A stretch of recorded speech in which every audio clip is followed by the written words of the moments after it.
കൊല്ലം കുണ്ടറയിൽ പൊട്ടിപ്പൊളിഞ്ഞ വീട്ടിൽ തലചായ്ക്കാനിടമില്ലാതെ കണ്ണീരിലാണ് അമ്മയും രണ്ട് പെൺമക്കളും.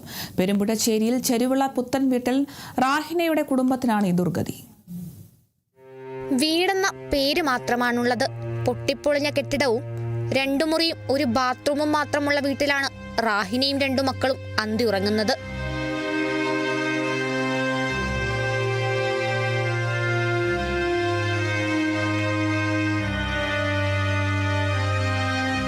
സർക്കാരിന്റെ ഭവന പദ്ധതിയിൽ കഴിഞ്ഞ 4 വർഷം മുൻപ് ഫണ്ട് അനുവദിച്ചുവെങ്കിലും വില്ലേജ് അധികാരികൾ അനുവാദം നൽകാത്തത് മൂലമാണ് ഫണ്ട് മുടങ്ങിക്കിടക്കുന്നത്. 3.5 സെന്റ് വസ്തുവിൽ 7 വർഷം മുമ്പ് മരിച്ച ഭർത്താവിന്റെ കുടുംബത്തിനും അവകാശമുണ്ടെന്ന വാദമുയർത്തിയാണ് ഈ fund തടഞ്ഞിട്ടിരിക്കുന്നത്.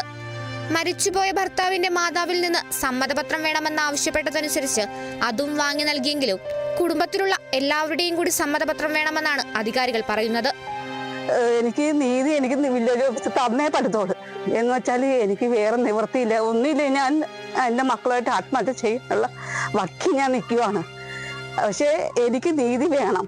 Village officer tahsildar paper തരാന്ന് പറഞ്ഞത്. പക്ഷേ ഈ വില്ലേജ് ഓഫീസർ MLAയുടെ ഓഫീസ് നേരെ വിളിച്ച് പറഞ്ഞിട്ട് ഈ വില്ലേജ് ഓഫീസർ തരത്തി പേപ്പർ തന്ന് കഴിഞ്ഞ കൊല്ലം മഴ വീണ് സീറ്റ് മൊത്തം പൊളിഞ്ഞിരിക്കുവാണ്. അകത്ത് വെള്ളം വീഴുന്നുണ്ട്. ബാത്റൂം പോവാൻ നിവൃത്തിയില്ല. എൻ്റെ 2 മക്കൾ എന്ത് ചെയ്യും?